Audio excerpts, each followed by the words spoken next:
What's going on, guys? Welcome back to Nacho Wrestling.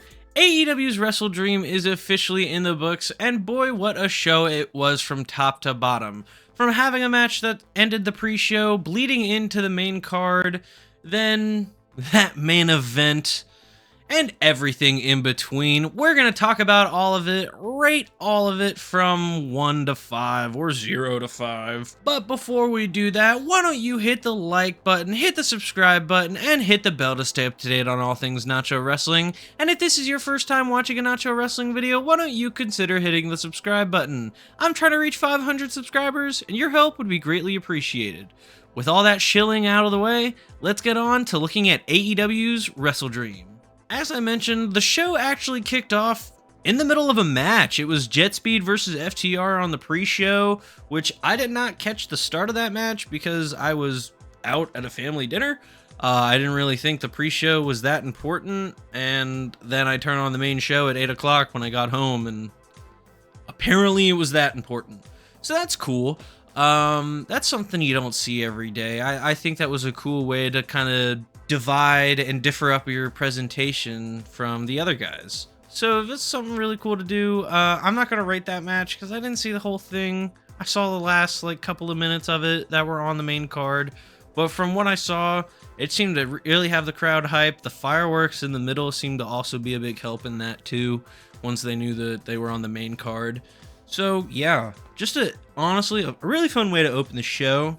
So yeah, I'm not rating it though. The first official match on the card after Jet Speed versus FTR finished up was, of course, Thekla versus Jamie Hayter, and that match was fun. I think it was a good way to open the show. Good little blood feud. It just, these two girls who just want to go at it and throw hands with each other. Very good way to open the show. I thought they had a lot of good chemistry. I thought they did some good stuff in the ring. I was hoping to see Triangle of Madness kind of make an appearance, at least just at the top of the ramp. Sort of what they did at the end of the match, but during the match. So that was a little interesting. Maybe that they'll do... That gives me hope that they'll do the tag match in the bracket for the women's tag titles later in the future. Who knows? Either way, Jamie Hayter got the win clean, and kind of surprising, but not terrible.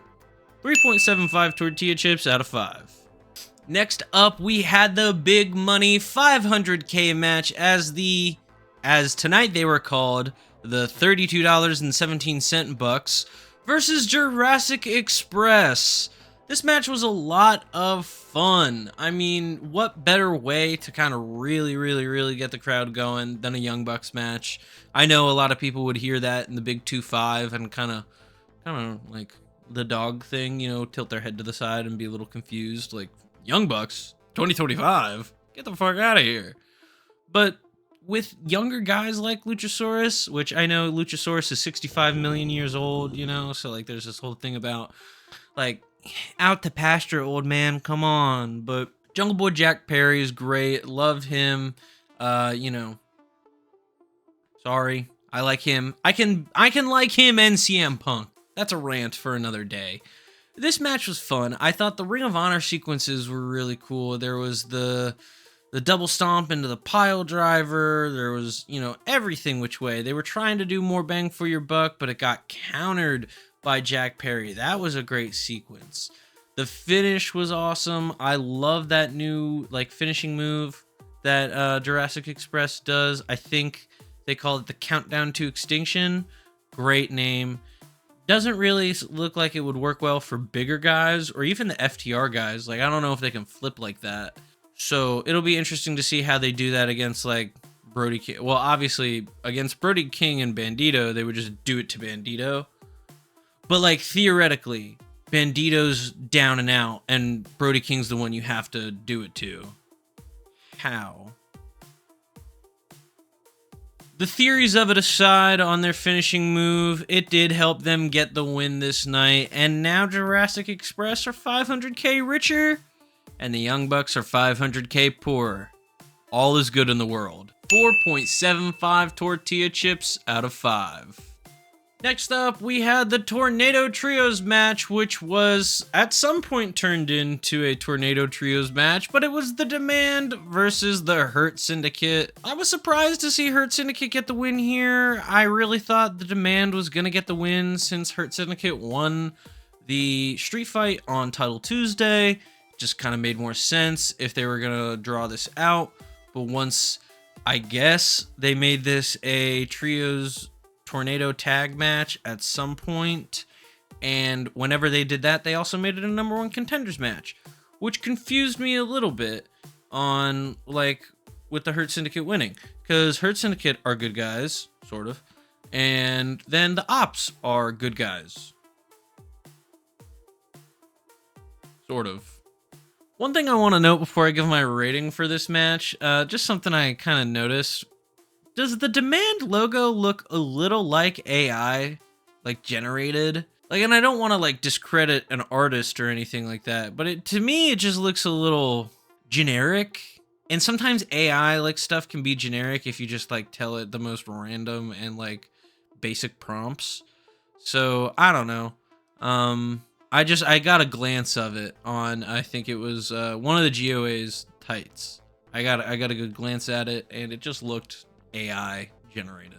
Either way, I love Tornado tag matches. I think they are the far superior, better version of tag matches because you kind of get more creative spots from them. So this match was fun, served its purpose. 4 tortilla chips out of 5. My God, ladies and gentlemen, next up is the 5th match in this series. It's Kyle Fletcher defending his TNT title against Mark Briscoe. Good Lord, what a match these two had. I was going into it thinking, how are these two going to do anything different? This is their 5th match against each other. Are they just going to do a bunch of callbacks to their previous matches? Are they going to do something new? Are they going to do callbacks to their, like, say Mark Briscoe just does a bunch of Jay Briscoe stuff, and then, like, Kyle Fletcher just does a bunch of Will Ospreay stuff? Like, they're just going to do the callback bit that's become popular lately? Nah, none of that. I mean, they did a couple things that probably were reminiscent of their old matches, just as like oh, hey, we've both grown a little. And speaking of growing a little, I think like Kyle Fletcher has been like, and that's why this match was so good, because Kyle Fletcher has only been getting better and better and better, either at the character stuff, at the in-ring stuff, or, you know, just whatever. And I feel like he's finally hitting, not his peak, he's just hitting his stride with it, where like everything he does is just coming to him, you know? And I think that's awesome. Mark Briscoe's obviously a vet of this business, you know, so he can go. He knows how to go. He knows what to do. You can, if you watched all 5 of these matches back to back to back to back to back, you would probably see the progression in Kyle Fletcher tenfold. There was a really cool spot where Mark Briscoe did a froggy bow off the top rope while Kyle Fletcher was like sort of trapped and laying on the top rope, which I've never seen done before. I thought that was cool. And then Kyle fell off the right way and like fell onto the floor, and Mark fell into the ring, hopped back up on the top rope, froggy bow to the outside onto the barricade, throws Kyle back into the ring, hits another froggy bow, and I honestly thought that was it right there. Like, genuinely, I was like, oh shit, are they gonna let him win? You know, because 3 froggy bow finishers, I mean, it's like the Blue Thunder Bomb. Nobody kicks out of the Blue Thunder Bomb unless it's hit by Konosuke Takeshita. Then everybody gets pinned by the Blue Thunder Bomb. Fuck yeah. I'm just saying, for me, this might be a contender for match of the year. This was a lot of fun.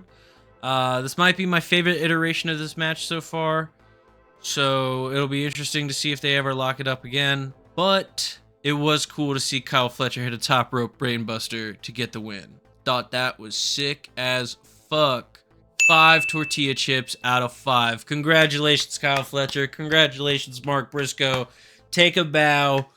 You're the honored 5 tortilla chip rating for today's episode. Next up, it was the AEW Women's World Championship match as Big Chris Statlander Saturday Night was defending against Timeless Tony Storm. And listen, this match was not bad.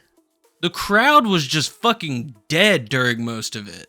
It took them a lot to get involved in this match. And I don't know why, because like on paper, this is a first-time singles match. This should be in high regard for the fans. But, you know, it's something about AEW fans and women's wrestling. It just doesn't really pique their interest that much, like the majority of AEW fans, I feel like. I personally was all over this match. I love this match. I thought it was really good.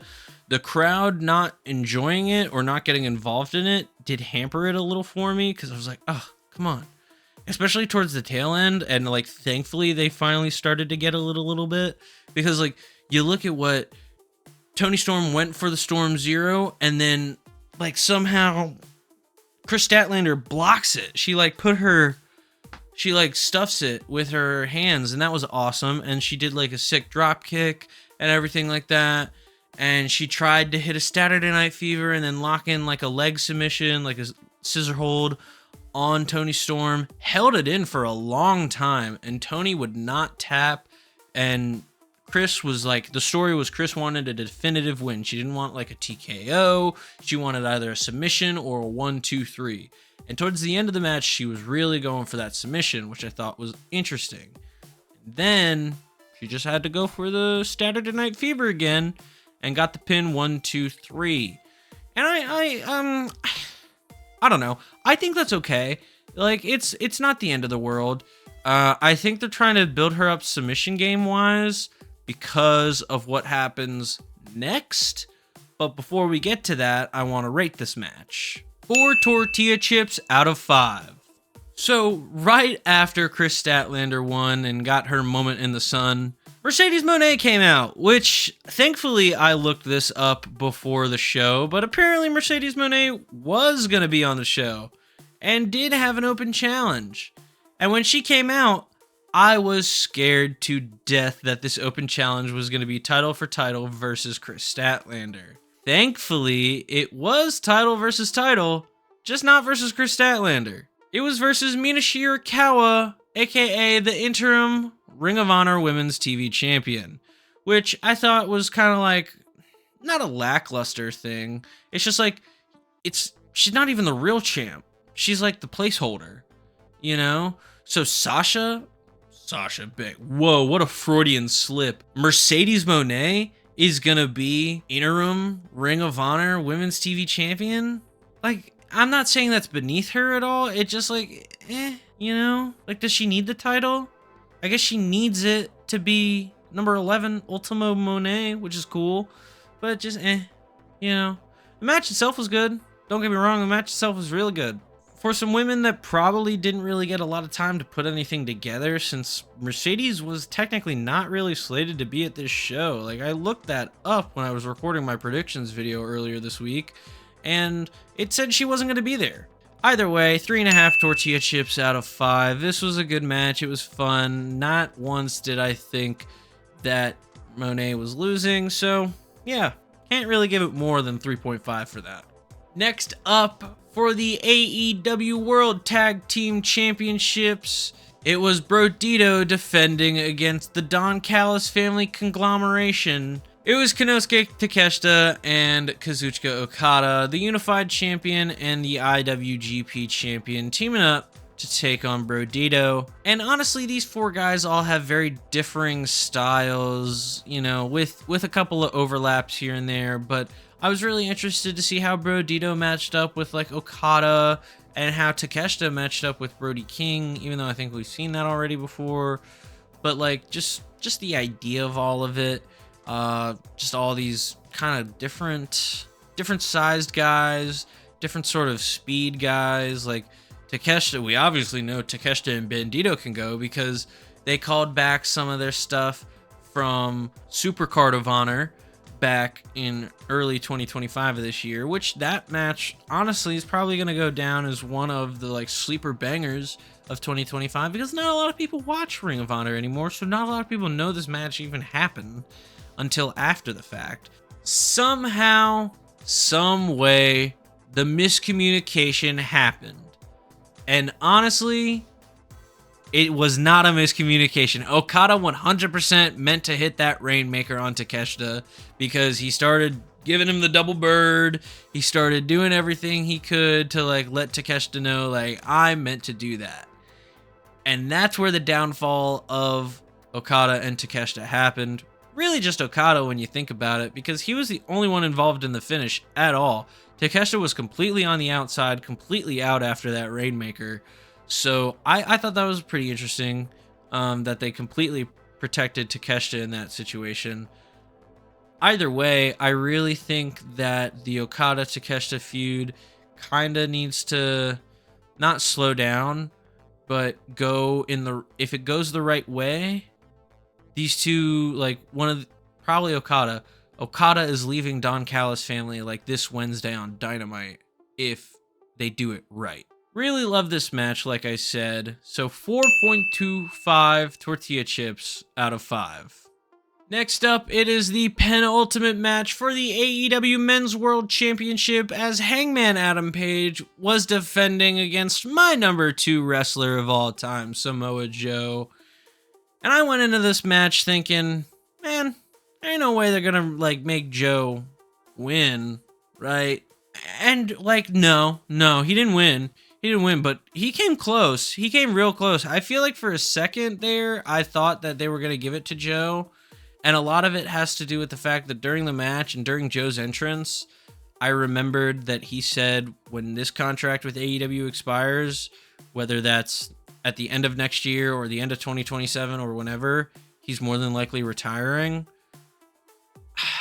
I thought they were going to give it to him because, like, who knows how long he actually has left? Who knows when that contract expires in 2026, you know, or when in 2027, or maybe at the end of this year. Like, he never, as far as I remember, he never said when his contract expires. And we don't really have that kind of information, I don't think.